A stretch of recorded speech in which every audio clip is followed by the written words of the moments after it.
Muy bien.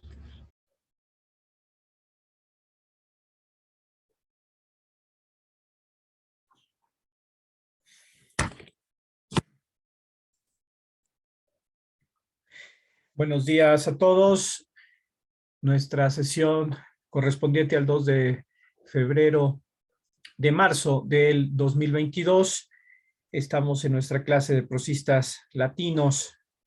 Vamos a continuar con el tema que quedó trunco en la sesión anterior, el montanismo, y dentro de estas herejías en el ámbito más latino, a nivel geográfico, estamos hablando, aunque por ejemplo el montanismo eh, tiene un origen oriental, es la llamada herejía de los frigios, pues el desarrollo que nos interesa tiene que ver con la geografía latina y como pone ahí resaltado con un personaje que dentro de muy poco veremos que a la vez de ser una fuente histórica de conocimiento sobre este movimiento cristiano heterodoxo de los primeros siglos, pues también después se incorpora a las filas del montanismo.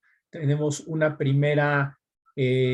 biografía de Tertuliano dividida en dos partes, una que se considera su época católica y después su fase o etapa montanista, que es desde la incorporación a este grupo hasta propiamente su muerte o el momento en el que dejamos de tener noticias de él, porque como en varios casos no podemos documentar la muerte de un personaje, sino más o menos dejamos de tener noticias de los mismos en algún momento de la historia. Bueno, entonces habíamos hablado de esto. El montanismo, como muchas de las herejías que surgen en el siglo segundo y siglo tercero de la era común, tienen este punto convergente, el rechazo a lo que la iglesia o el judaísmo, por otro lado, consideran la Biblia o las sagradas escrituras. Entonces, punto, como hemos estado hablando en sesiones anteriores, punto a tener muy en cuenta en cuando estudiamos estos grupos, su Biblia será eso, su Biblia. Tendríamos una Biblia gnóstica, una Biblia maniquea y en este caso una Biblia montanista. ¿Qué es lo que hacen estos grupos? Generalmente toman pasajes, capítulos o libros del Antiguo o del Nuevo Testamento. En base a eso construyen sus propias Biblias o su propio canon y generalmente incluyen textos, mensajes, discursos, sermones, testamentos, palabras de los fundadores o de los líderes carismáticos de esos mismos grupos. Así, por ejemplo, pues los valentinianos tienen a Valentín de los grupos gnósticos como su líder o fundador. Los basilidianos a Basílides, los marcionitas a Marción y los montanistas, en este caso, como vemos, a Montano. Ya dijimos, segunda mitad del siglo segundo, coprotagonista de esta herejía, es una persona, era un comerciante, un iluminado, que en un momento se identifica o empieza a predicar que él es el Paráclito y que solamente a través de su mensaje y de su fe religiosa, de su grupo, de su secta, se obtendría el cristianismo pleno. Practican, como ya dijimos, el ayuno, el celibato, no solamente el no contraer matrimonio, sino el abstenerse de las relaciones sexuales, la limosna y el martirio. Las mujeres, no es un caso único ni excepcional en el cual encontraremos en el ámbito latino personajes protagonistas de la patrología latina, donde haya esta relación de cohesión grupal con figuras femeninas. También existen algunos casos de figuras femeninas que son las protagonistas que tendrán en sus biografías coprotagonistas masculinos. El caso de Proba, que veremos en la penúltima o en la última sesión, la poetisa de El Centón Virgiliano. Sus coprotagonistas, pues ya los adelantamos de una vez, son Agustín, Jerónimo y el hereje de las Islas Británicas llamado el monje Pelagio. Aquí Montano aparece con estas otras dos lideresas, profetisas, Prisca o Priscila y Maximilia. Ellos, los montanistas, proclaman un milenarismo que creo que también mencionamos en la sesión anterior, que tiene algunas raíces en el milenarismo neotestamentario, que se ubica en algunos textos de las cartas de Pablo, se observa, se puede observar también el Apocalipsis atribuido a Juan. Ya habíamos hablado del tema de Juan, si Juan es, perdón, uno o dos personajes, esto es muy interesante, o cómo se atribuye el Apocalipsis a un tal Juan presbítero. Y pues tanto en Pablo como en el Apocalipsis neotestamentario tenemos algunas ideas milenaristas que en varios grupos heterodoxos cristianos de estos siglos se van repitiendo y profundizando, con el matiz en el montanismo de que esa nueva Jerusalén, en el Apocalipsis se habla de que una nueva Jerusalén baja del cielo y se hace una descripción muy detallada de una ciudad amurallada con torres, con palacios, que está imitando la descripción también del género literario apocalíptico que aparece en el libro de Ezequiel. Hay un paralelismo entre la apocalíptica del Apocalipsis del Nuevo Testamento y del libro de Ezequiel, donde también se describe esa Jerusalén que está luchando contra los enemigos que son Gog y Magog, unas ciudades. En el caso de Apocalipsis del Nuevo Testamento, pues es la lucha de el Cordero, de la mujer vestida de sol, contra la bestia y los enemigos de el Cordero. Se da el tema al final del libro del Apocalipsis de esta Jerusalén que desciende. En el montanismo se identifica esa nueva Jerusalén apocalíptica con la región de Frigia. Y bueno, pasamos aquí a relacionado con el montanismo, tenemos esta concepción teológica, o sea, por ejemplo, hay algunas herejías o grupos que están teniendo esta doctrina teológica que se llama el monarquianismo. No es como tal un grupo o una secta.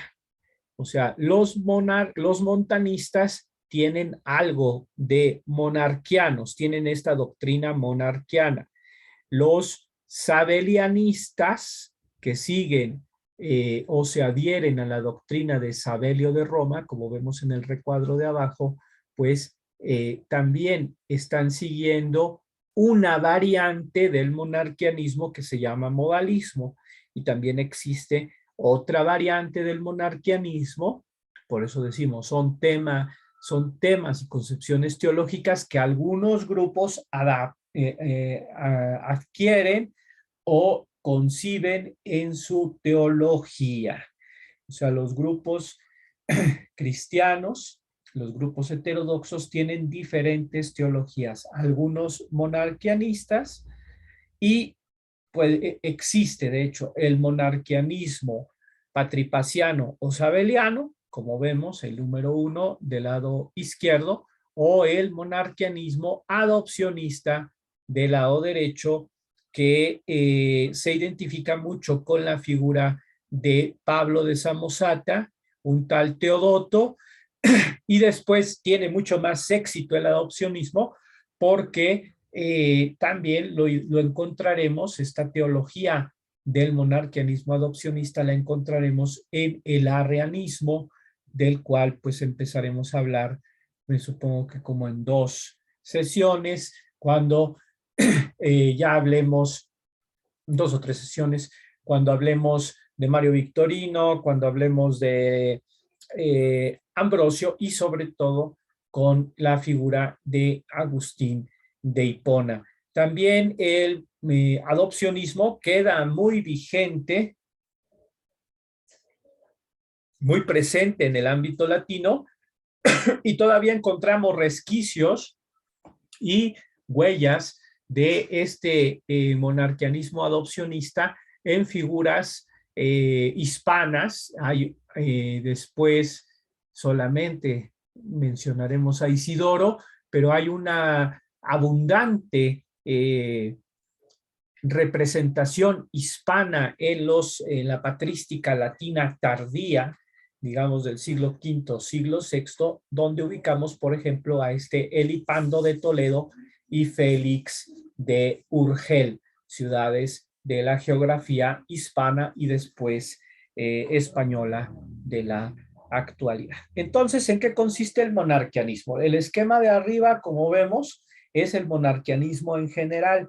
Después hay 2 formas de monarquianismo que lo vemos en la parte de abajo y que matiz tienen, pues ahora también lo explicamos. Entonces el monarquianismo se refiere, como buenos filólogos, especialistas griegos y latinos, pues podemos comprender que se refiere a una preeminencia o prioridad o jerarquía en la divinidad. Dios Padre es un monarquianismo que se refiere o que se centra en la primera persona de la Trinidad. Lo que tenemos en los círculos dentro de la teología cristiana son las 3 personas divinas. En el centro estaría Dios Padre y con respecto a él se deriva la monarquía, o sea, el poder, el arjé, entendido como principio ontológico que genera, y aquí está la palabra clave, eh, la generación entendida en sentido metafísico, pero también con cierto contexto antropológico, podríamos decir humano, pero sin caer en el aspecto biológico. Por analogía, se etiquetan a estas personas divinas con conceptos antropológicos. Entonces, hay una deficiencia, podríamos decirlo entre comillas, en la terminología, cosa que no ocurre, por ejemplo, en el platonismo o en el neoplatonismo o en otras filosofías, donde pues el sumo bien o el uno, platónico o plotiniano, pues estarían ocupando ese lugar que en el círculo del centro pues vemos atribuido a Dios Padre. Entonces así como el uno es el origen de todo y el arjé de todo, este Dios Padre es ese único, ese principio, ese uno que genera el resto de la numeración y que desde también el principio de identidad aristotélico, que será una vía de solución después para la crítica a la y la confutación o refutación teológica que hacen los ortodoxos contra el arrianismo, por la aplicación o no aplicación del principio de identidad aristotélico, podemos desarrollar a nivel racional la unidad y diversidad en el concepto teológico de Dios. O sea, la posibilidad de que exista en un discurso racional un solo Dios, y en ese solo Dios existen tres personas. Ahora estamos en una fase anterior de esta teología. En este siglo segundo no se ha llegado a lo que se llama la división de las personas divinas, ni el concepto de persona divina. Estamos todavía en una distinción sutil, una distinción que precisamente por la falta de terminología o por la adecuación que estos grupos y estos pensadores, teólogos, padres de la iglesia del siglo segundo y del siglo tercero van desarrollando, pues si no llegan a esa especificación o especificidad en las descripciones de los conceptos teológicos y después en diálogo o en conflicto, en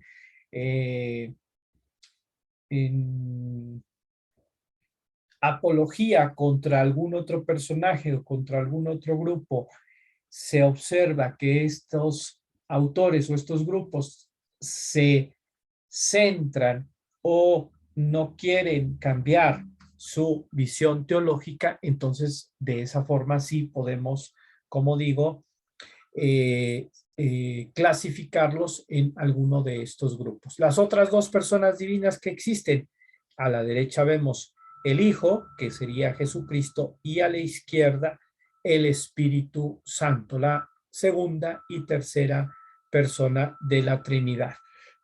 En el monarquianismo, el principio ontológico, metafísico, también a nivel espacio-temporal de todo, sea el cosmos, sea el hombre, sean las otras personas de la Trinidad, es el Padre.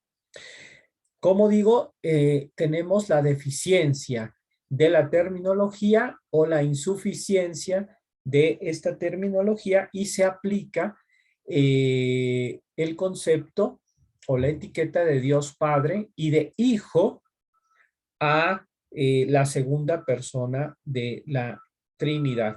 También se utiliza el término logos. Y a la izquierda, bueno, no lo he puesto, habría que poner ahí logos, y a la izquierda, Espíritu Santo o Paráclito, que sería la otra forma en la que se le podría identificar. Tenemos entonces Arge, logos y Paráclito. Y las etiquetas que utilizamos pues son Padre, Hijo, también Jesucristo, y Espíritu Santo. Este esquema después en algunos pensadores o en algunas críticas, incluso que pueden hacer pensadores así denominados paganos o filósofos, como el mismo Porfirio, critica la teología cristiana en alguna de sus obras a nivel teológico y a nivel exegético o de interpretación filológica, como lo hacen algunos de los fragmentos que conservamos en su obra Contra Cristianos, donde critica la exégesis o la interpretación o lectura que se hace del libro de Daniel y de algunos otros pasajes que encontramos en la Biblia. Y pues de esta manera, como digo, puede ser que se identifique a estas personas divinas. Arjé, Padre, Logos, Hijo, Paráclito, Espíritu Santo. La otra deficiencia o insuficiencia en la terminología es el mismo esquema que estoy presentando. Una necesidad espacio-temporal de poner a estos entes sobrenaturales o divinos o estos seres, digamos. Y otra vez está el problema de la terminología. Ni son entes, ni son seres. Precisamente en el ámbito griego y en el ámbito latino será hasta el siglo IV, hasta el Concilio de Nicea, donde se genera, aquí no aparece, pero se genera el concepto de persona divina como el concepto teológico adecuado para, a partir del siglo IV, continuar hablando de la teología cristiana y de la Trinidad divina. Entonces, los conceptos que encontramos aquí son los que ellos utilizan, pero se demuestran, ellos mismos son conscientes de esto, en cierta medida insuficientes. El poner a la derecha y a la izquierda a las otras dos personas de la Trinidad es algo que también que tenemos que entender que es artificial, es una necesidad de explicación espacio-temporal, pero la explicación metafísica de las personas tendría que excluir cualquier categoría espacio-temporal. En el desarrollo de la teología, cuando se explican después en el siglo IV y V las atribuciones de la segunda persona de la Trinidad del Hijo con respecto al Padre, pareciera que no hay problema, pero ¿qué pasa entonces con la tercera persona de la Trinidad? Pues también surgen problemas, se habla del segundo hijo, haciendo alusión a esta terminología antropológica insuficiente que derivaría en una problemática de si todas las características que tiene el Hijo, o sea, la segunda persona de la Trinidad, tendría que tenerlas el Espíritu Santo, la tercera persona, y si después eso impide la diferenciación de las personas, porque entonces serían hijos gemelos. ¿Cómo se crea o cómo se diferencia la tercera persona de la Trinidad?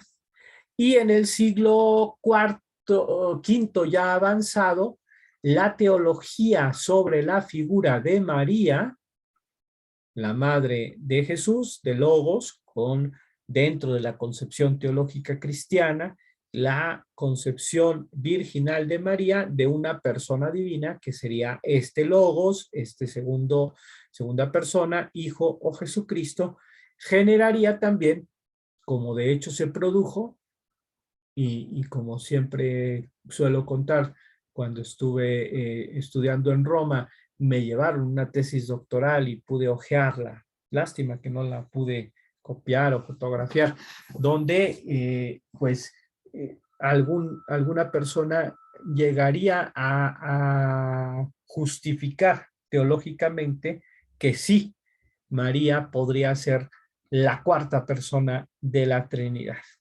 El pensamiento es libre y si se sigue una lógica, una filosofía y una teología, pues se pueden llegar a estas conclusiones, como en su momento los monarquianistas, pues tomaron dos opciones, sea el adopcionismo o sea el modalismo. ¿En qué se diferencian? Sí, ciertamente hay un solo principio que genera todo, genera el cosmos, genera los seres espirituales, hay un origen, este es el arjé divino. Y con respecto a los hombres, con respecto a los cristianos o los creyentes o los no creyentes, en el modalismo se da esta explicación de que las tres personas divinas, Arjé, Logos, Paráclito, Padre, Hijo y Espíritu Santo, en realidad solamente son modos o manifestaciones que la única divinidad monárquica o el arjé utiliza de forma pedagógica para manifestarse a los hombres, sea desde la antigüedad en el judaísmo, allá donde se recogen en los textos sagrados judíos o en el Antiguo Testamento, teofanías, donde se habla de un espíritu que aletea sobre las aguas, la profecía sobre el hijo de la Virgen en Isaías 7:14, o las manifestaciones que se hacen de tantas de Yahvé y su pueblo con el cual hace una alianza, sea Yahvé Padre, sea el profetizado en Génesis o en Isaías o en otros textos, el texto de Joel, nacerá un retoño del tronco de Jesé y se le llamará Emanuel, pues allá hay un hijo que se identifica después en el Nuevo Testamento y en la teología cristiana como Jesucristo, y el Espíritu Santo, con esa referencia de Génesis, del Espíritu aleteaba sobre las aguas, de algunos otros textos que hay a lo largo del Antiguo Testamento, pues en realidad todas esas narraciones o identificaciones son modos, manifestaciones en las que el único Dios del judaísmo o del cristianismo se presenta a los hombres. Los teólogos, los rabinos, los sacerdotes, los ministros, los catequistas se encargarán de explicar, según el modalismo, de qué forma hay que comprender esto. Aparece ahí como encontramos esta palabra polimorfia. La polimorfia está manifestada no solamente en el modalismo, sino también la encontramos a nivel literario en muchos de los textos apócrifos, y sobre todo en algunos de los hechos apócrifos de los apóstoles, en el hechos apócrifos de los apóstoles de Juan, o en las cartas de Jesús al rey Abgar, y en algún otro texto. A la hora de la narración se presenta algún personaje o la figura de Jesús, y a veces se manifiesta o se describe como un niño, como una persona adulta, como un joven o como un anciano. Entonces, esta polimorfia a nivel literario, esto también existe en la literatura clásica. A ver si alguien me quiere, para que haya alguna participación, dar un ejemplo de polimorfia en algún texto. Y esto, que a nivel literario, a nivel cultural, está tomado del contexto greco-latino, pues también lo encontramos en estos textos cristianos y en esta doctrina, para comprender cómo se estaría, pues, manifestando ahí la divinidad en esta doctrina modalista. Y como digo, a ver un segundito, Manuel, ahorita le damos la participación con mucho gusto. Y este modalismo existe en esta doctrina que se llama sabelianismo o patripacianismo, que está relacionada con este personaje que, como decimos, es Sabelio de Roma. Estamos en este ámbito latino, ¿no? Hermas, Clemente, otros personajes que hemos visto están relacionándose, sea de forma con el personaje histórico, sea de forma con un personaje pseudoepigráfico, pero identificados geográficamente con Occidente. Por eso lo estamos explicando en este curso. Vamos a ver entonces, Manuel, creo que levantó la mano. Adelante, ¿qué nos puedes decir?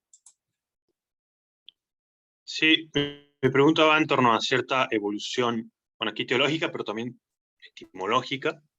Veo que está Dios Padre con Arjé, y después, por lo que nos cuentas, van a utilizar la palabra persona o hipostasis, y según tu criterio, por ejemplo, ¿es porque atendieron más a una cierta fuente griega o en realidad el propio judaísmo le exigía que habláramos de persona?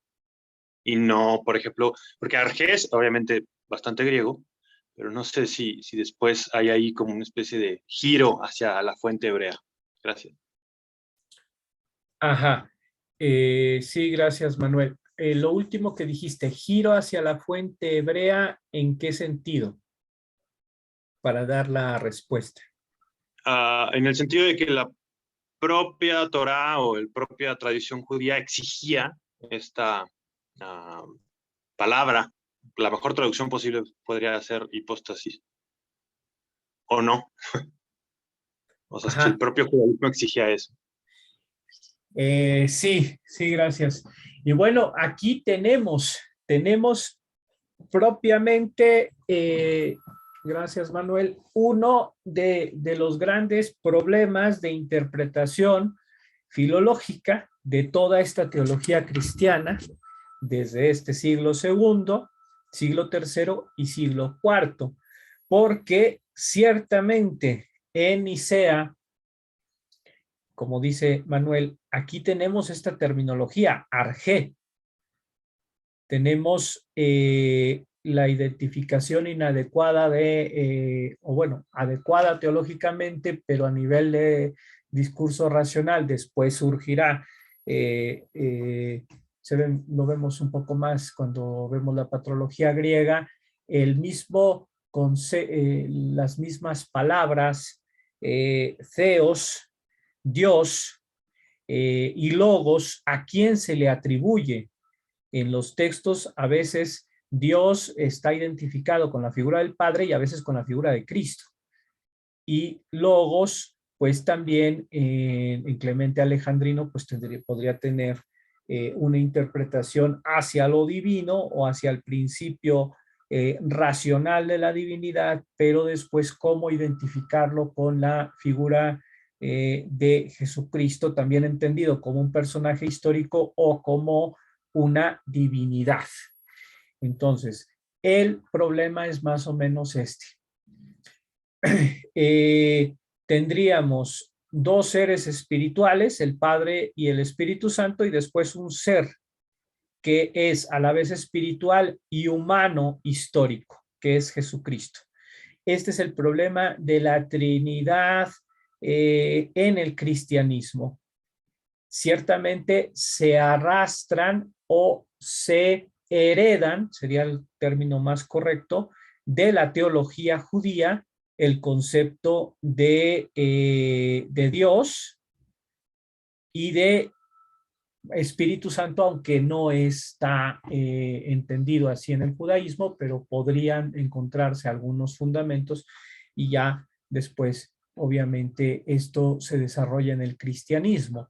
En el judaísmo hay un solo Dios, Yahvé, Adonai, Jehová, como se quiera traducir, y en el cristianismo ya se concibe este Dios como tres personas. Pero ¿qué palabras filosóficas o teológicas atribuirle a esas tres personas? Es lo que estamos tratando de ver. Y el problema de que la teología monarquiana, tanto en el adopcionismo como en el modalismo, resulta insuficiente. Traté de unirlo, aunque lo veremos un poco más adelante. La palabra hipóstasis, que es griega y se utilizará en la discusión teológica griega de los padres de la iglesia, principalmente en el concilio de Nicea, encontrará una cierta utilidad en la explicación teológica sobre las personas divinas, pero después también se demostrará o se argumentará como insuficiente eh, para explicar lo que es esta teología o estas ideas religiosas. Este discurso teológico que se va haciendo en griego, que lo vimos o lo veremos en el próximo semestre, y después ahora voy a entrar un poquito a esto en el transcurso de la sesión, su traducción adecuada o inadecuada al latín. Recuerden que la vez pasada veíamos, es así de fácil solucionar con calcos o con traducciones onomatopéyicas un lenguaje un lenguaje complejo como es el lenguaje de la teología cristiana.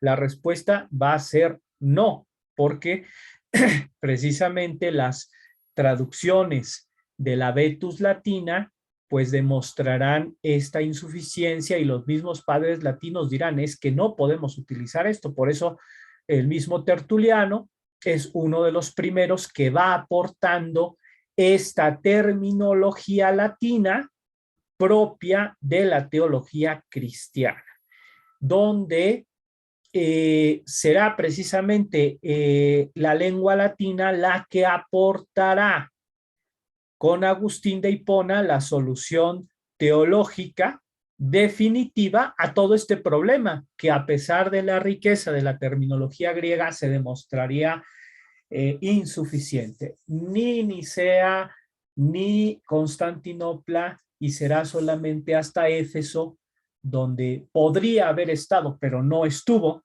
¿verdad? Agustín, por dos razones, que se encontraba cercado por los vándalos y aparte la enfermedad, pues lo llevó a la muerte, pero él habría estado, y lo que siempre se dice, ¿no? Habrá que escribir una novela y seguramente daría para mucho y alguna película muy interesante. ¿Qué habría pasado si Agustín hubiera estado en Éfeso, no? Y como se preveía y como de hecho los padres querían que él hubiera estado en Éfeso para que explicara la solución a todo este problema teológico interesantísimo, apasionante y gigantesco con el concepto de persona, una palabra latina que es la que soluciona todo este problema terminológico. No es un conflicto entre el griego y el latín, sino es al final la comprensión racional de un concepto que a lo largo o de unos conceptos teológicos que a lo largo de 200 años, aquí estamos a mitad del siglo segundo y hasta pues mitad del siglo cuarto, ¿sí? Y hasta el siglo quinto, más como 300 años, le costará a la iglesia y a los padres de la iglesia afinar toda esta teología y toda esta terminología. Entonces, si lo queremos ver también desde el punto de vista filológico, hay un recorrido muy interesante de terminología griega, terminología latina, filología, en la cual los padres de la iglesia también están siendo filólogos al estar eh, creando este vocabulario teológico tanto en griego como en latín. A grandes rasgos, no lo estudiamos, es ya muy interesante, pero muy complicado. Creo que en ningún lugar se hace, pero sería interesante después hacer pues una licenciatura en patrología a nivel filológico donde se ingresara el ámbito siriaco y el ámbito copto, donde también se está generando pues esa terminología teológica con estos mismos problemas, pero en esas otras lenguas, y el armenio también. Como les digo, ya bastante complicado, pero pues el tema ahí está, ¿no? O sea, ¿cómo se dice padre en latín, en griego, Dios, hipóstasis, Jesucristo, Espíritu Santo, persona, ¿no? Latín, griego, latín, copto, siriaco y armenio. Todos creían en un solo Dios, pero había que describirlo en los textos sagrados con diferentes palabras. Y al final, ya me lo escucharán después o en la clase de patrología griega, también la herejía nestoriana, que esto ya va en el siglo V, pues nos lleva a otro problema filológico donde se da una involución precisamente de estos nestorianos, en donde pues más o menos dicen, dejémonos de tanta teología, de tantas palabras, nos quedamos como con lo que está y pues seguimos creyendo que Dios y la Trinidad es de una forma. La iglesia nestoriana y la iglesia copta se quedan como en unas cápsulas del tiempo porque ya no quieren hacerle más movimiento a todos estos conceptos teológicos y más o menos por eso se dice que a lo largo de los siglos pues quedan como iglesias heréticas, pero no consideradas como otras herejías, sino porque en su teología ya no dieron más evolución a los conceptos teológicos y dijeron, pues más o menos vamos a dejarlos ahí. Entonces, por lo pronto vamos a quedarnos con esto. Hipóstasis es la palabra que mencionó Manuel, pero después se demuestra insuficiente. Y persona. Ahora, ¿cuál es, esto sí, quien quiera participar, cuál es el equivalente o el término griego que nos define persona? Persona es latín, pero ¿cuál es el término griego equivalente a persona?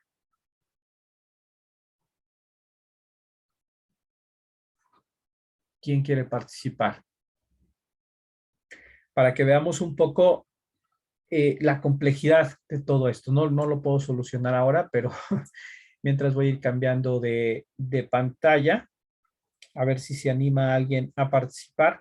Bueno, aquí el adopcionismo es una forma de monarquianismo y se caracteriza por esto que vemos ahí, que Jesús es un humano adoptado por este monos arge, por el Padre o por el Dios creador, y esta adopción de ese humano que se convierte en una persona divina se da, como vemos aquí, según el adopcionismo que estemos analizando. Unos dicen que en el momento del bautismo y otros dicen que en el momento de la ascensión de Jesús a los cielos, o sea, en su muerte se daría la adopción de el ser humano Jesús como persona divina, pero nunca va a ser el principio ni el arjé. El arjé siempre va a quedar en la figura del principio creador o de Dios Padre. Bueno, ¿no se animan por ahí? ¿No nos suena prosopon? ¿Qué es prosopon? Díganme. Lo puse de Manuel en el chat. Ah, perdón. Prosopon, sí. Bueno, prosopon, ¿quién me puede traducir prosopon? ¿A qué significa prosopon? Pues así solía llamársele a las máscaras del teatro griego que se ponían Ujú, encima del rostro. Eh, exactamente. Entonces, fíjense, vamos a hacer una pequeña incursión o decir una serie de barbaridades. Así a bote pronto. Prosopon es el término que se utiliza en griego, pero se traduce o se emplea al final el término persona en latín y es el que da la solución a todo este tema. Pero tanto hipóstasis como prosopon y persona tienen un problema a nivel de la teología más que judía, cristiana. O algunos de estos grupos o algunos de estos teólogos ponen estas palabras, les ponen un problema. ¿Cuál es el problema?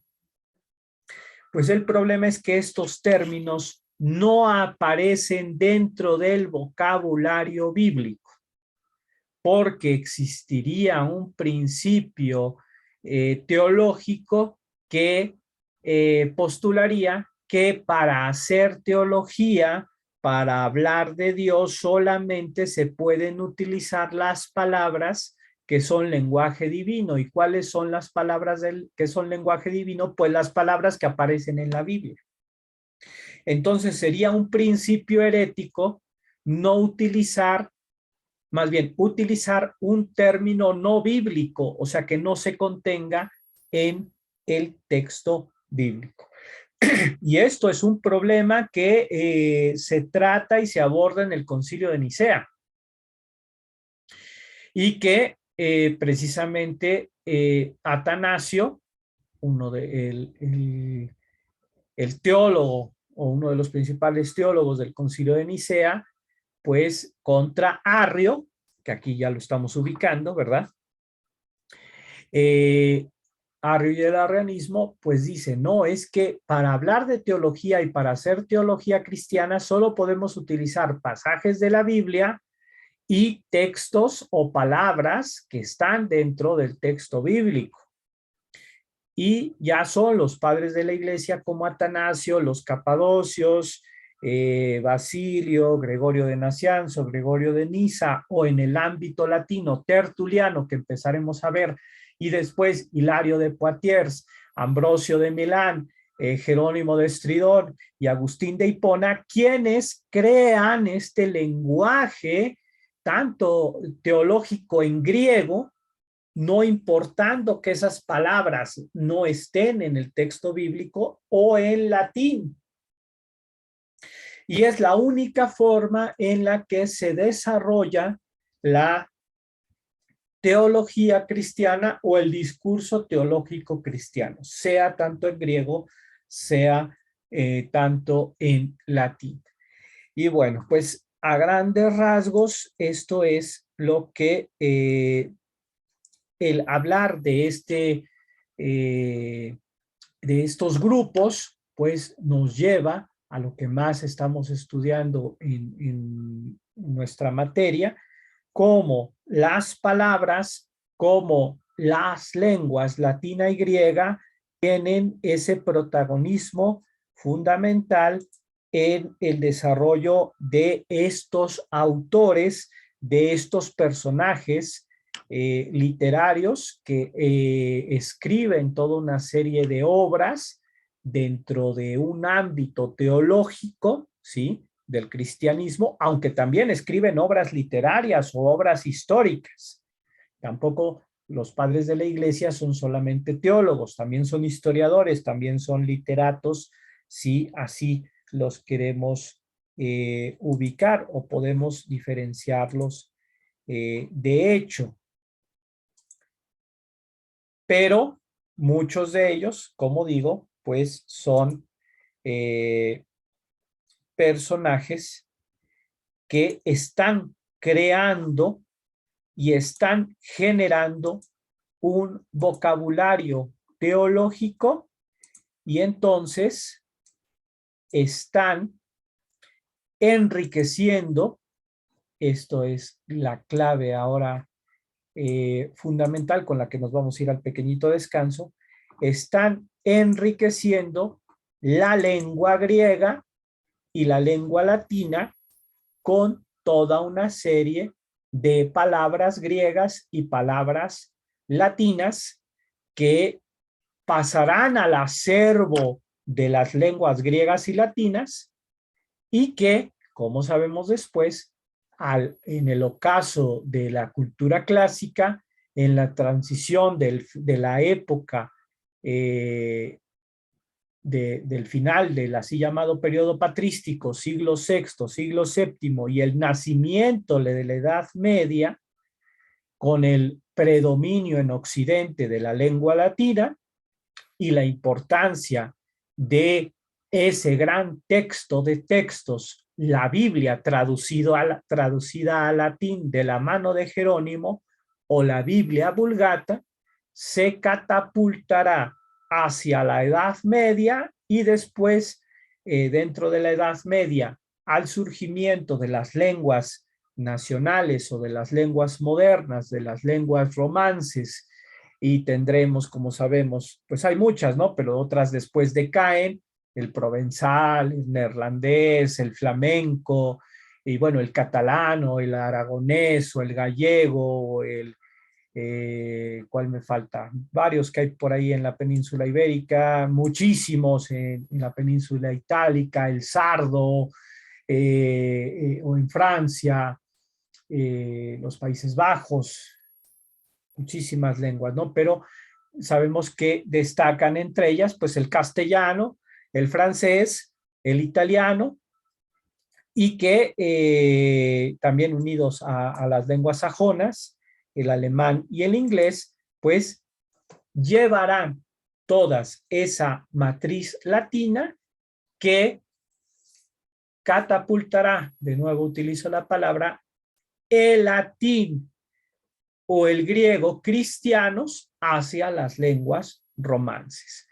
Y muy interesante, no sé si se los comenté o en otro curso que di, un estudioso español que en el caso de la lengua castellana, pues ha hecho muchos artículos y libros de la influencia del latín en la lengua castellana, como un buen número de palabras en lengua castellana, pues tienen toda esa, todo ese origen en el así llamado, pues latín cristiano.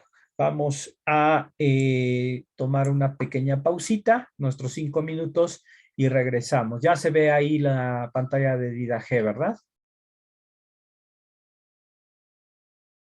Sí. Ok, entonces 5 minutitos, retomamos a la 1:10. Gracias.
A ver, vamos a ver.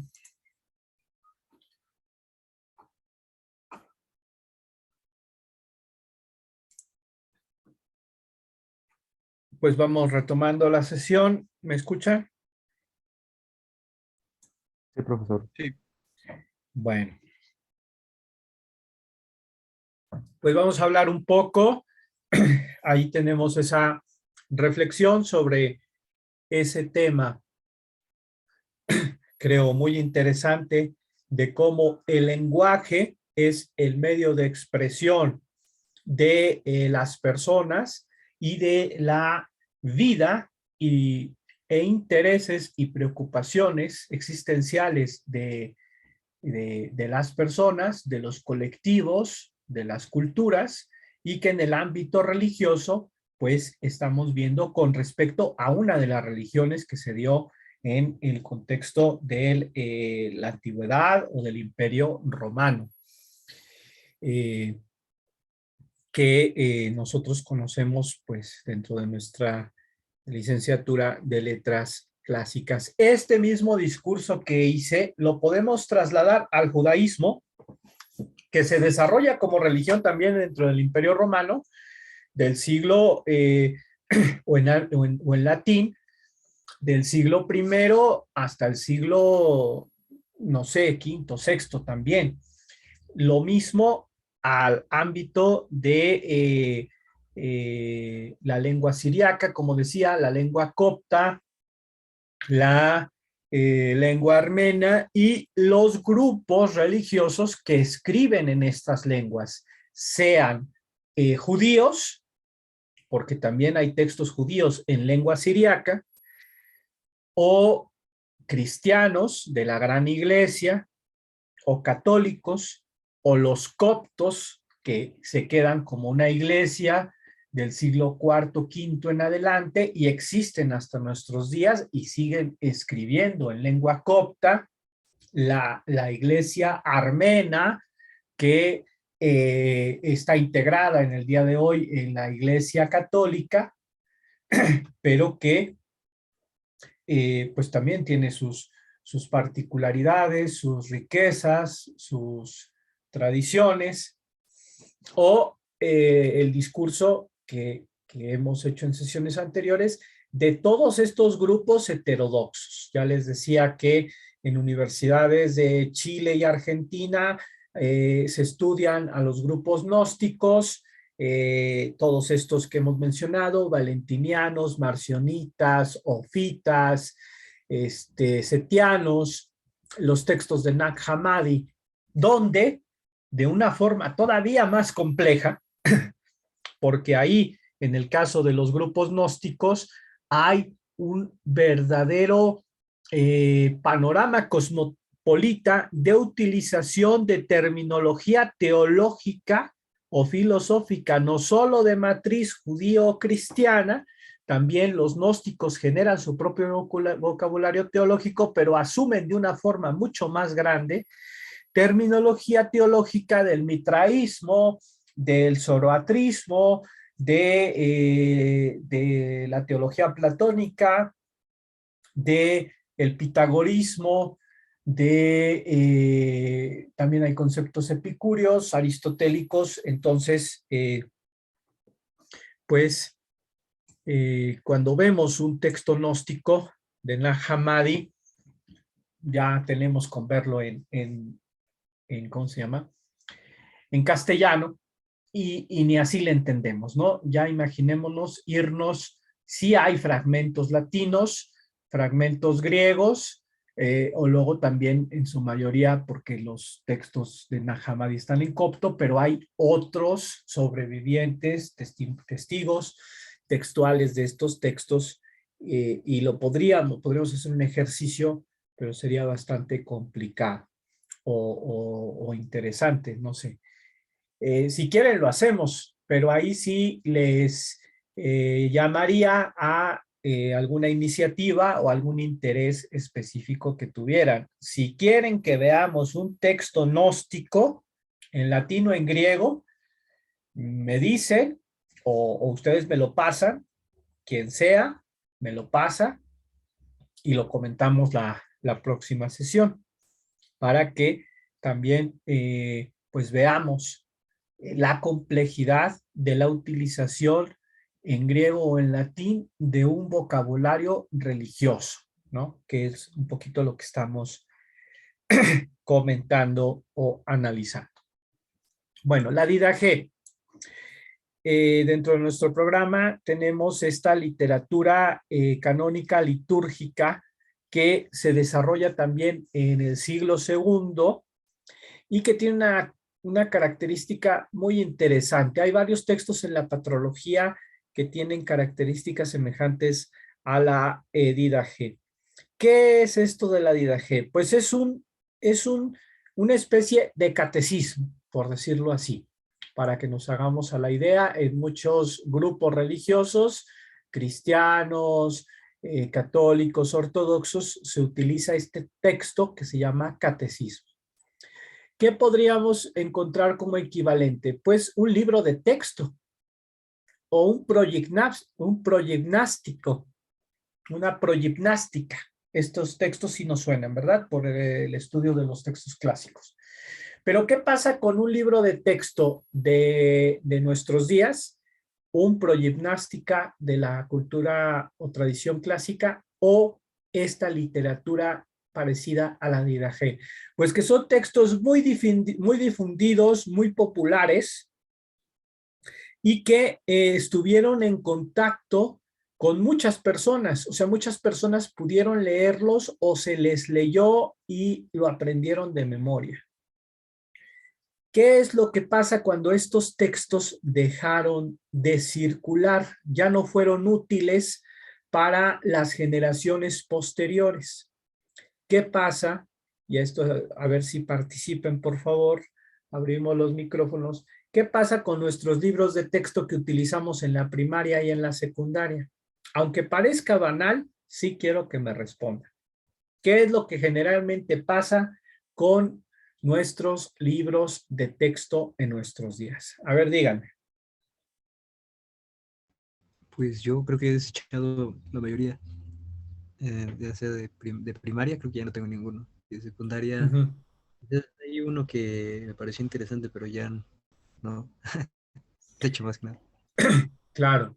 Hoy, pues podemos encontrar tal vez en Mercado Libre en un precio muy considerable una edición del libro de español de primero de primaria del año 75, ¿no? La famosa portada de la mujer que después se ha retomado en las ediciones, toda esta iconografía mexicana del siglo XX, ¿verdad? Toda una serie de imágenes que se utilizaron en los años 60, en los años 70, en los libros de texto y que después se reutilizaron en los años 2000, en las últimas 2 décadas, digamos, ¿no?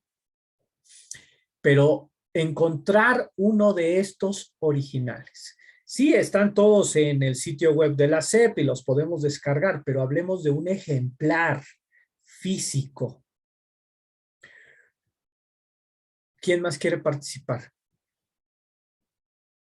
¿Qué pasa con estos libros? Que a veces son libros que tenemos todos, ¿no? O sea, por ejemplo, ¿cuántas ediciones tienen las obras de Platón o la República de Platón en Porrúa?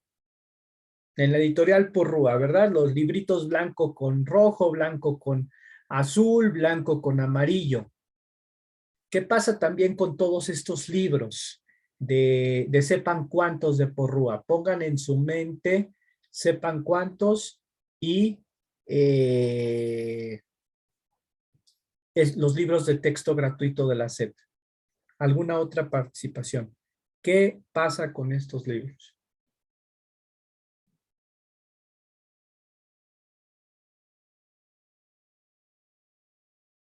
O con los textos que contienen estos libros.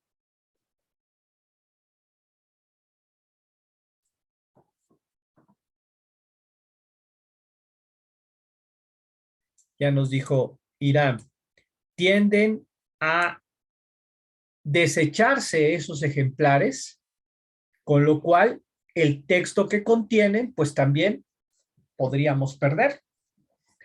Y podríamos decir, ah, no, pues es que existe el depósito legal, es que existe eh,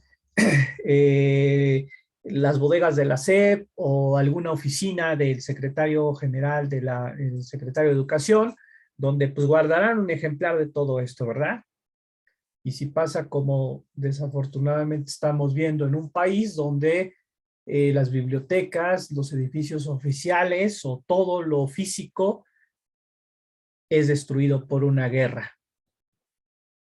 Entonces perdemos los libros, perdemos los ejemplares y perdemos los textos. A lo largo de los siglos, muchos factores, como sabemos, pues son determinantes en la supervivencia de los ejemplares físicos que nos contienen los textos.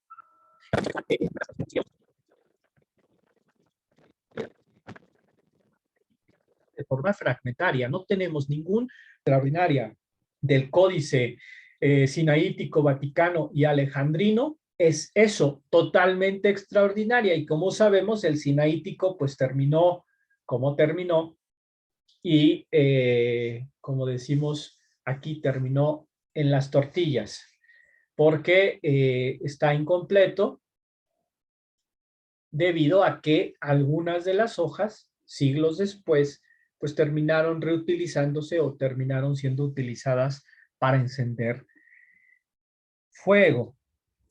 De esta forma, pues los textos se pierden. La Didache se había perdido totalmente. Se sabía de su existencia, se tenía algunos textos y es hasta el siglo XIX donde se encuentra una versión completa. Así pues, la Didache es un ejemplo de una obra que se conserva de forma fragmentaria en textos patrísticos, en papiros o en traducciones y que en muchos casos solamente la tenemos así. Y que no fue, como digo, en el siglo XIX se recuperaron o al estar, bueno, dentro de todo el fenómeno cultural y literario y de estudio de religiones antiguas que se da en el siglo XIX, en el romanticismo y toda una serie de cosas, se recuperaron en Alemania, en Italia o en Medio Oriente, se recuperaron muchos textos antiguos en general y también patrísticos. Y como digo, pues apareció la versión completa. ¿Cómo tenemos la Didache? Se conserva en copto, en etiópico y en georgiano. Y completa, ya hemos podido saber que tiene 16 capítulos. La división se las voy a mencionar ahora de mis apuntes. Capítulos o parte 1 al 6 habla de la conducta ética de la comunidad, más o menos esto. La enseñanza moral de la así llamada doctrina de los dos caminos, ahorita voy a volver a esto. Capítulos o partes 7 al 10, encontramos toda una serie de normas litúrgicas. En el 11 al 13, la postura de los profetas itinerantes y los vagabundos. O sea, en estos textos encontramos muchas situaciones y muchas descripciones de lo que las comunidades cristianas están viviendo en sus entornos. ¿Qué es lo que pasa? Que tenemos iglesias bien y comunidades bien asentadas en ciudades, en poblaciones, pero también este fenómeno de los profetas itinerantes y vagabundos se dio en los primeros siglos, está documentado en el Nuevo Testamento y en textos patrísticos o aquí, y que se da una serie de normas o de pautas para pues controlar y tratar de eliminar estos vicios que se van dando en la iglesia antigua. No, o sea, a tal grado que a estos itinerantes vagabundos o giróvagos se les termina proscribiendo, o sea, está prohibido que existan y que vayan predicando de ciudad en ciudad porque van generalmente distorsionando la doctrina, que se pretende que sea única, que se pretenda que sea uniforme, y pues con estas personas no se puede lograr esto. Por eso se irá fortaleciendo lo que se llama la jerarquía eclesiástica, en donde el obispo será el líder religioso de una comunidad establecida, que tendrá a su cargo a los sacerdotes, a los diáconos, a las diaconisas, a los lectores, a los catequistas, a los evangelizadores y a toda una serie de personas que son miembros activos de las comunidades, y a los cuales se les divide lo que se llaman los ministerios.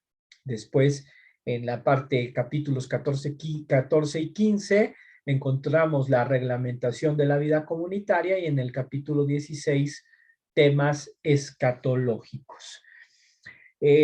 Pues la Didache en realidad pues nos habla, nos describe la vida de las comunidades. Son una especie de manuales.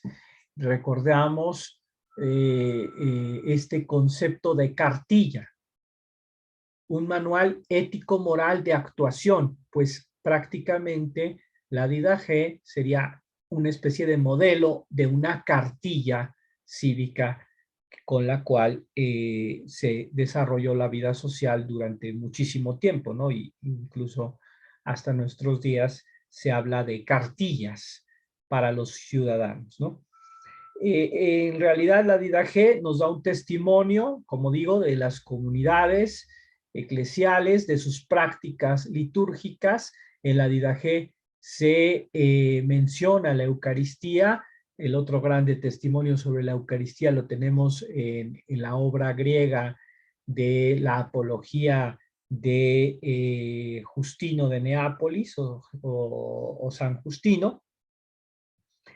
Y aunque se menciona la Eucaristía, encontramos, y no, o sea, al encontrar la descripción de los ritos cristianos o de instituciones cristianas en estos textos, notamos también, como decíamos antes, al analizar el montanismo y el monarquianismo, la falta de una terminología específica. Con lo cual, pues vamos evidenciando que se da una evolución terminológica, teológica en griego y en latín, que nosotros lo vemos de atrás para adelante, y pues que ellos fueron describiendo su fe y su teología de una forma, y después eso dejó de ser cuando se implementaron, se utilizaron palabras y vocabulario técnico específico. Tenemos un vocabulario teológico cristiano.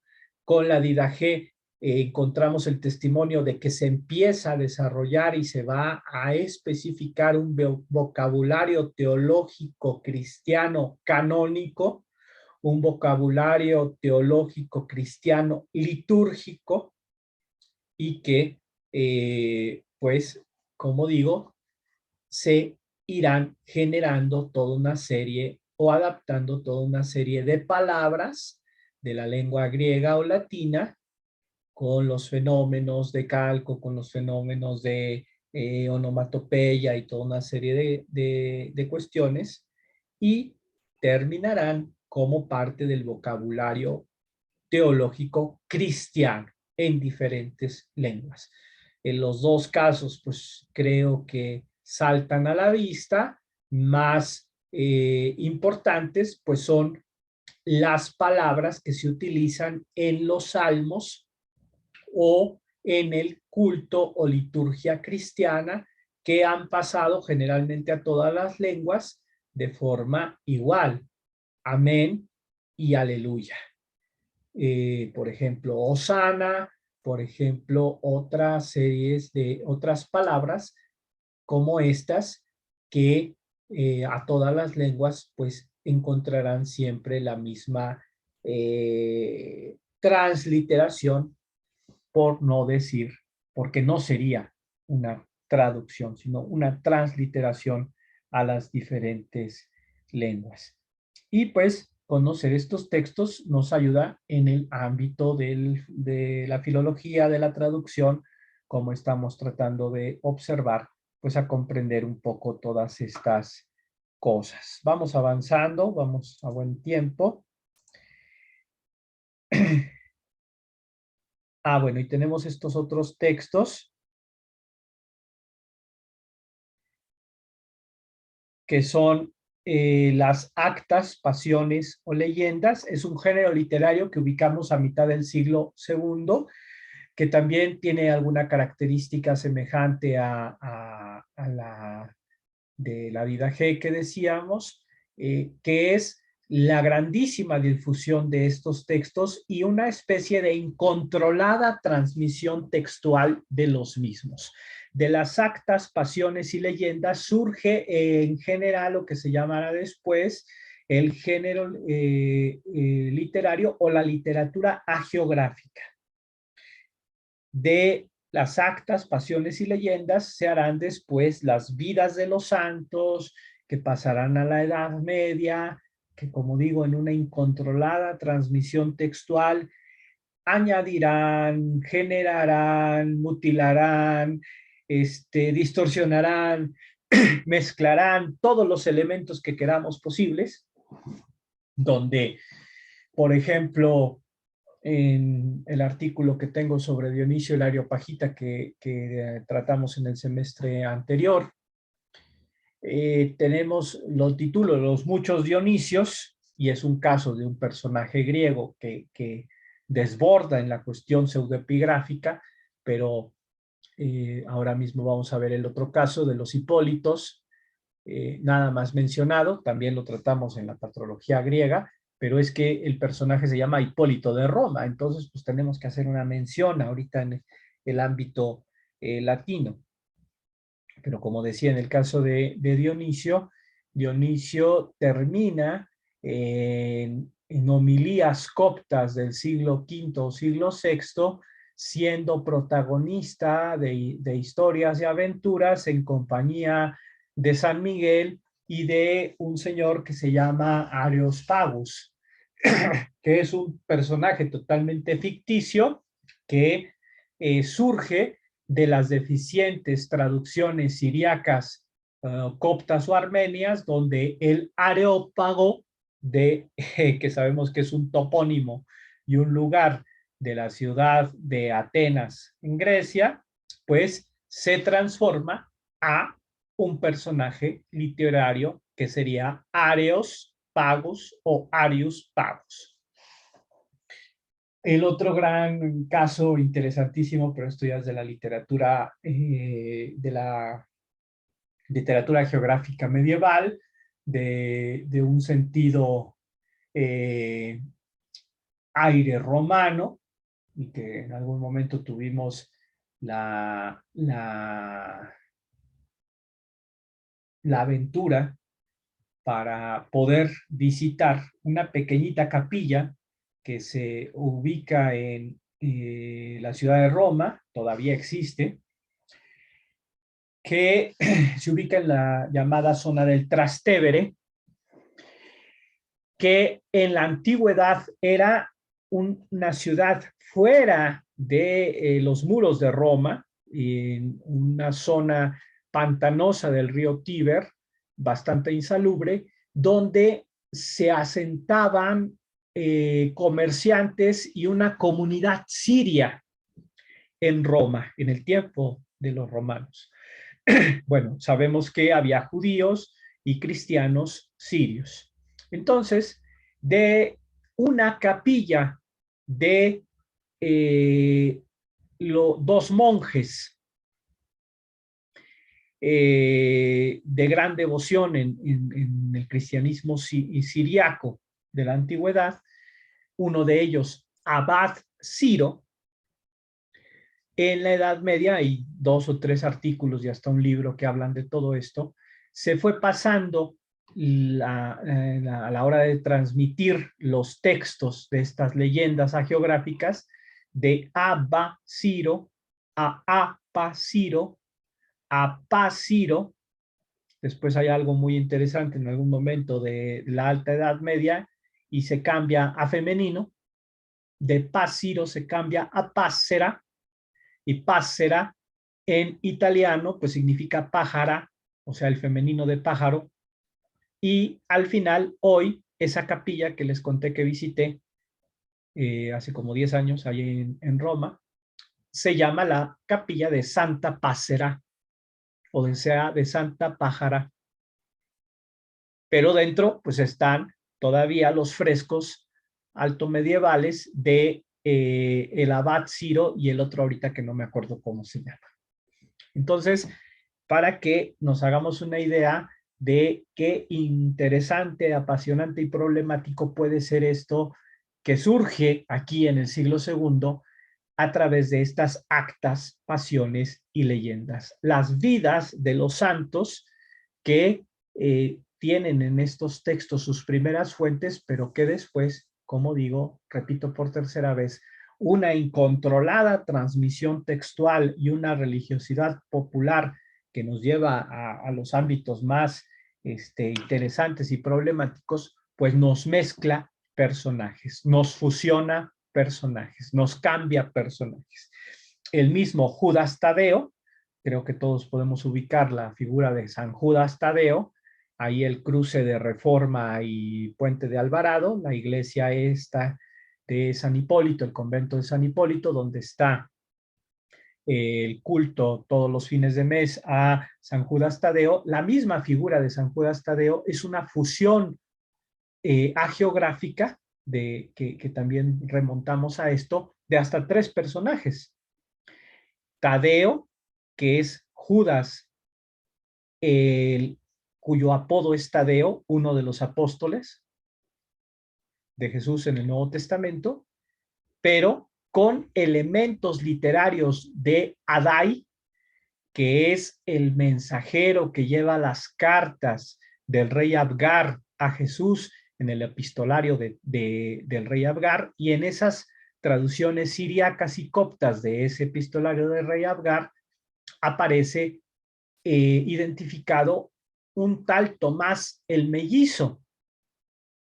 Y si nosotros vamos hoy a una biografía o libro sobre San Judas Tadeo, pues encontraremos estas referencias, o si se nos hace la descripción de este santo, pues encontramos precisamente en la imagen de Judas Tadeo, a lo mejor si algunos la han visto, si alguien la ha visto, pues le llamará la atención que lleva una especie como de medallota de la cara de Jesús, y eso precisamente, o del rostro de Jesús, y eso precisamente hace alusión al rostro que Jesús acepta que un pintor que le lleva el rey Abgar en esta correspondencia apócrifa entre Jesús y el rey Abgar, primero se mandan las cartas y dicen los textos apócrifos que Abgar le manda un pintor con Adai, o sea, con Judas Tadeo. Entonces, en una de esas le lleva al pintor y le dice, déjame pintarte. Y Jesús acepta y esa pintura regresa a Edesa, la ve el rey Abgar y después es conocida como el icono de Edesa. Y nos vamos a otra tradición geográfica súper interesante que se remonta a lo que se llama la síndone, que es actualmente lo que se ubica en la Catedral de Turín, o sea, la Sábana Santa.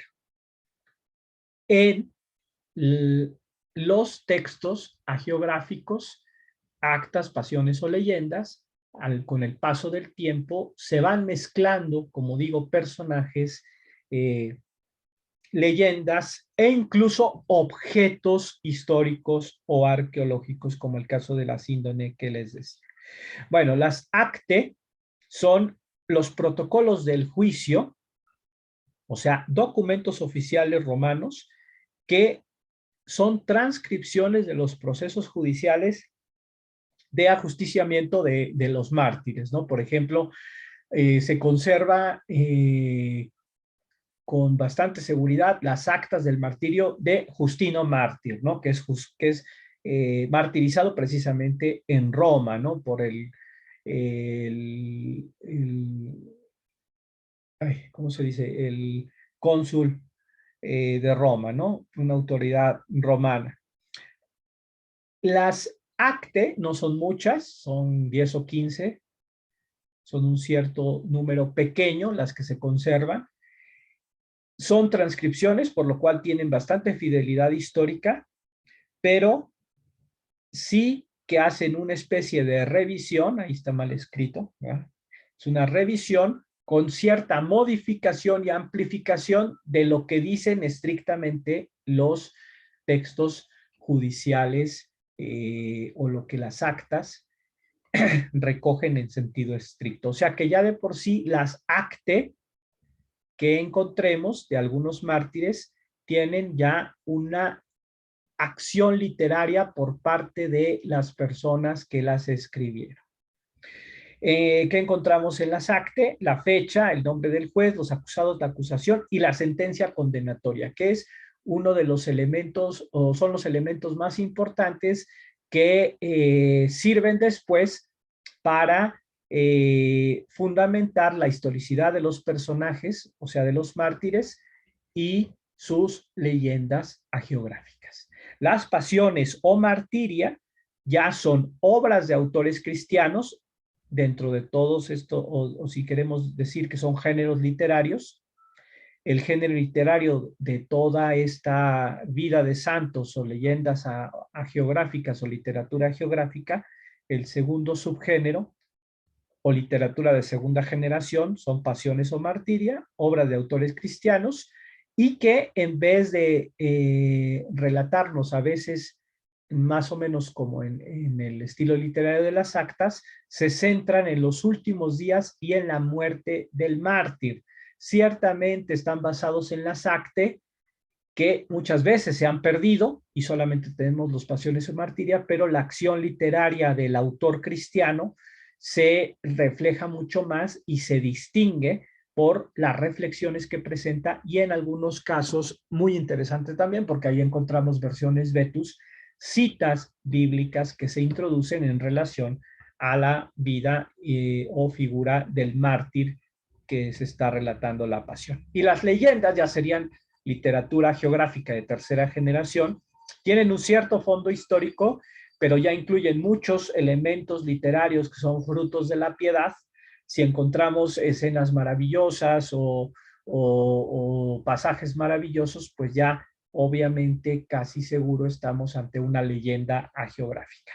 Y como digo, en el ámbito copto, pues hay unas maravillosas novelas y fusiones donde aparecen ángeles, demonios, nuestro querido Arius Pagus, y la interacción de personajes se da como en los hechos apócrifos de los apóstoles, que no sé si se los mencioné, pero en el de Pablo, pues Pablo interactúa con personajes antropomórficos que son el león, digo el leopardo, la cabrita y ¿quién es el otro? A ver, león, leopardo y cabra, si no recuerdo mal.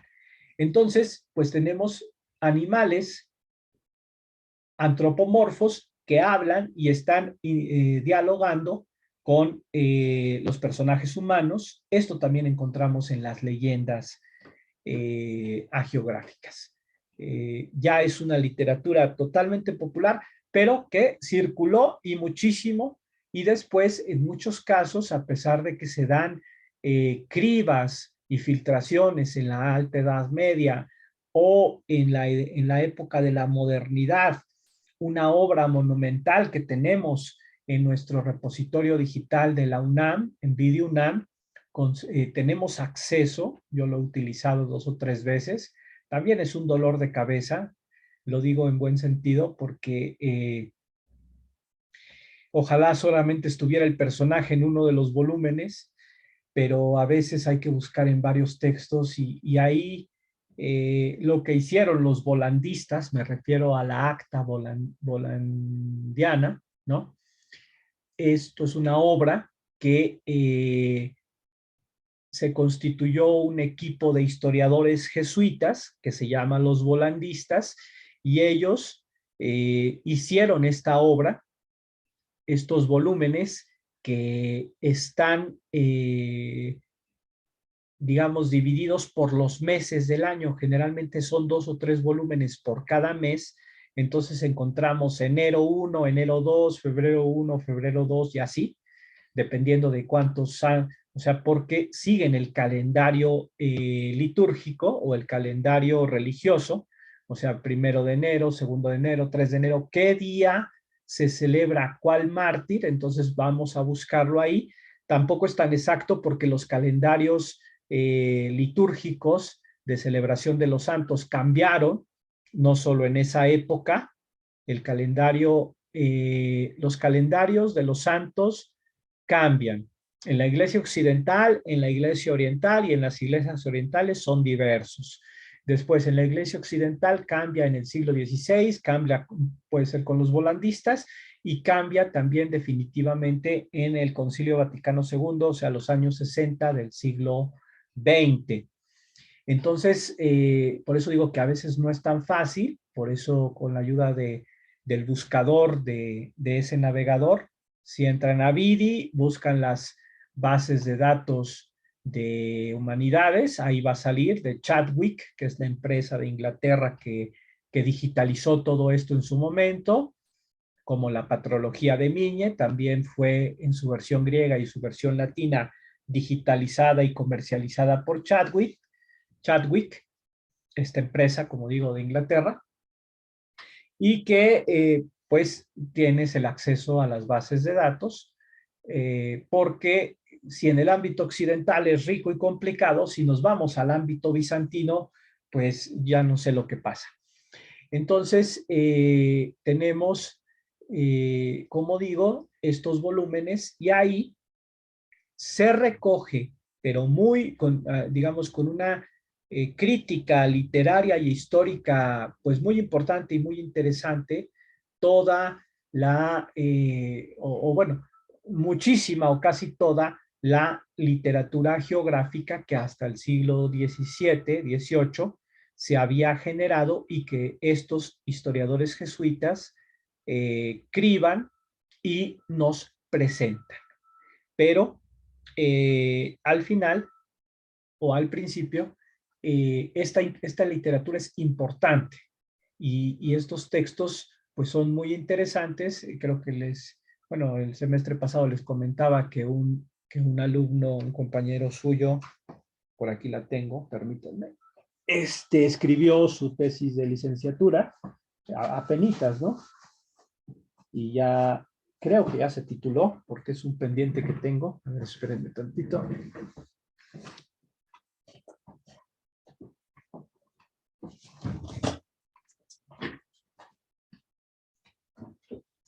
Acá la tengo, se las voy a enseñar, se las enseñé el semestre pasado. Sí se ve, ¿verdad? Y Sí. pues esto voy a omitir por discreción y para no hacerlo famoso. Vamos a ir. Bueno, la podrán encontrar cuando esté digitalizada, ¿no? Por ahí está. Entonces, ¿qué hizo este estudiante para su licenciatura en Letras Clásicas? Pues nos presenta la traducción que a lengua castellana sería la primera en el siglo XX y siglo XXI, de un texto hagiográfico que son el martirio de los santos mártires persas, Ferbuta, Sadot y Abraham de Arbela. O sea, él escogió 3 textos hagiográficos que surgen, no de este contexto romano que estamos viendo ahora, de mitad del siglo II, sino otro contexto martirial posterior que es de mitad del siglo IV, cuando después de, bueno, con Constantino y con los hijos de Constantino están los conflictos con el imperio persa y las diversas intrigas políticas que se dan. Los persas consideran que judíos, cristianos y maniqueos están siendo espías del imperio romano y se dan con Sadot y digo con Sapur, primero o segundo, si no recuerdo mal, emperador persa, persecuciones sistemáticas contra los cristianos. Entonces, esto está recogido por Sócrates de Constantinopla en su Historia Eclesiástica y probablemente de un original, un texto martirial que pueden ser pasiones o actas, tanto Sócrates alimenta las referencias que encontramos en su Historia Eclesiástica y después existen los textos que fueron transcribiéndose a lo largo de los siglos y que los volandistas y posteriormente un volandista ya de finales del 19 y de principios del siglo XX que se apellida Dulaye, también ha recogido e inventariado muchísimas actas de estos mártires, que como digo, no solo son romanos, sino que pues también aparecen los mártires persas. Nada más les quería enseñar. Bueno, pues él lo que hace es aquí presentar el texto griego y luego pues su traducción castellana, ¿no? Entonces, el de Ferbuta, martirio de Santa Ferbuta, de su criada y de su hermana, ocupa 5 o 6 páginas. Nos presenta texto griego, texto latino, texto castellano, con notas, y está pues, bastante interesante. Nada más lo leo, el principio, pues para que se hagan una idea de toda esta literatura, ¿no? Podía leer el texto del martirio de Perpetua y Felicidad, de Santa Inés, de Santa Cecilia, de cualquiera de los famosos mártires romanos, pero pues vamos a leer un martiria, ¿no? O sea, martiria, ahí lo vemos, pasiones o martiria, ¿no? ¿Por qué? Porque no está tomado de las actas, pero ya es de segunda generación. Durante el periodo en el que se llevaba a cabo nuestra persecución, la reina cayó enferma repentinamente.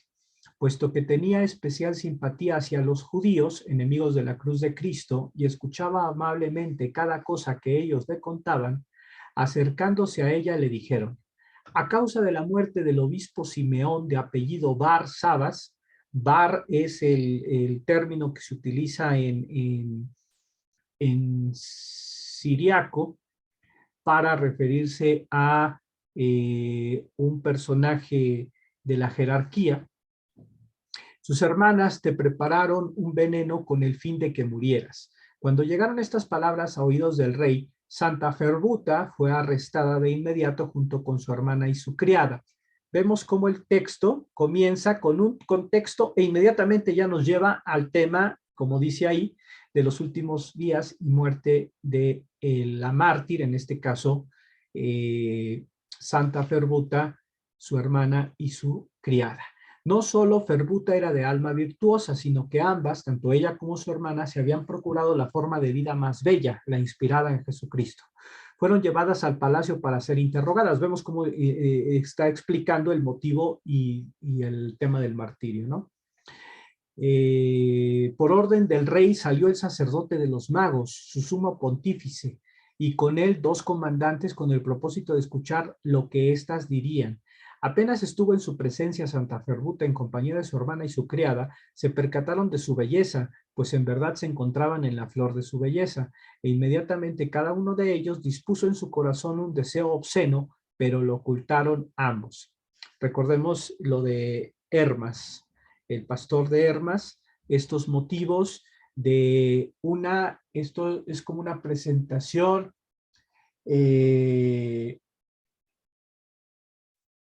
tiene cierta influencia maniquea, ¿no? O sea, los buenos son puros y éticamente intachables, y los malos son el modelo de todo vicio y perversión, ¿no? Está el bien, lo blanco, y el mal, lo negro, una total oposición entre el bien y el mal, entre la pureza y la perversidad. Entre los que entonces les preguntaron, ¿por qué prepararon un veneno para la reina y señora de toda la tierra? Por este motivo son condenadas a muerte. A lo que Santa Ferbuta le respondió, ¿por qué Satanás les ha hecho creer tal mentira que dista mucho de la verdad? ¿Por qué desean acusarnos injustamente? Si tienen sed de nuestra sangre, ¿quién les impide beberla? Y si desean nuestra muerte, sépanse que ensucian sus manos con ellas cada día. A pesar de todo, nosotras moriremos como cristianas por nuestro Dios, sin negarnos, pues Él es nuestra vida como nos fue escrito. Fijémonos cómo hay una invención literaria, cómo hay una pues riqueza en la narración y pues bueno, si quieren podemos contactar al autor o le pedimos que lo publique, que lo saque en alguna editorial, pero pues bueno, ya lo trabajó para su tesis, me parece muy interesante, un servidor fue revisor del texto, no fui el director o el tutor, pero pues para que también nos hagamos una idea de que si les interesan estas cosas, tenemos cientos o miles de textos y que pues como vemos, este chico que se acaba de graduar, creo, escogió 3 que están en lengua griega, y bueno, ya no entramos al tema de encontrar terminología y vocabulario y pues todas estas cosas que mencionamos ahora en nuestra clase, y pues de verdad interesante, a lo mejor cosas que ni nos habíamos imaginado que existieran, ¿no? Pero que nos llevan, nos trasladan al universo clásico, que es el que conocemos y el que nos interesa, ¿no? De la cultura greco-latina. Bueno, solamente 2 flashazos para terminar, aunque lo vemos en Padres Griegos. Este es un personaje trasterrado, ¿sí? Un personaje que, aunque es de Oriente, nace en Oriente y de lengua griega, pasa a Occidente y muere en Lyon. Ireneo de León, que escribe esta maravillosa obra, el desenmascaramiento y derrocamiento de la pretendida pero falsa gnosis, así se llama, son 5 libros, como vemos, pero que, como les decía en la sesión anterior, en este mundo apasionante de la patrología, el texto griego casi se ha perdido totalmente, está recogido unas partes en Eusebio, como veíamos, pero lo que sí conservamos es la traducción latina y entonces la conocemos como el Adversus Ereses. Es una traducción latina muy temprana y también muy literal. Y los libros 4 y 5 los conservamos también de forma literal, pero en una traducción armena. Y este libro es importante porque nos habla principalmente y era una de las fuentes, hasta que apareció la Biblioteca Gnóstica de Nag Hammadi, era la fuente principal de estudio de la gnosis valentiniana. El texto también es muy interesante porque nos habla de la sucesión del primado y del canon dentro de la teología cristiana católica. Hay otras líneas de investigación bien interesantes donde la comunidad de León, por relaciones que tiene con Roma, cuando se mete uno al estudio codicológico de los códices bíblicos, es muy probable que una traducción griega, probablemente remontada al círculo de Ireneo o al mismo Ireneo, fue copiada 2 o 3 veces y esa tercera copia es lo que hoy se llama el Códice Betse o Betsae, que se conserva en Cambridge y que es uno de los testigos más importantes de la llamada Vetus Latina, y que es un códice bilingüe de los evangelios y de Hechos de los Apóstoles. No se conserva completo, pero sí de una forma muy aceptable. Entonces, el Códice Betsa puede estar relacionado con Ireneo o con, lo que sí es cierto, con la comunidad de León de finales del siglo II, y es un testigo bilingüe donde podemos, hay muchísimos estudios, se han hecho incluso congresos en Francia, muchos congresos solamente de estudios sobre el Códice Betse, porque con este texto de Vetus Latina podemos comparar esos intentos de traducción de un texto griego también antiguo que tiene del Nuevo Testamento o de los Evangelios, que tiene unos problemas de transmisión textual, y después su traducción al latín anterior a Jerónimo. Bueno, y cerramos, ya lo dejo para la próxima sesión. Hipólito de Roma, les comentaré para quien es la primera vez que toma un curso conmigo, quienes tomaron patrología griega en el semestre anterior, ya saben un poco más de Hipólito, pero es Hipólito de Roma, también hay el problema de hasta 2 o 3 Hipólitos, y bueno, aquí esto lo vemos al inicio de la próxima sesión, y para que vean, les adelanto la presentación de la próxima semana, pues que ya la veremos de forma, nos veremos quienes puedan asistir, reitero, no es obligación, pero ojalá podamos estar varios. Y quería que hubiéramos llegado hasta acá, pero pues ya no fue posible. A ver, ¿dónde está?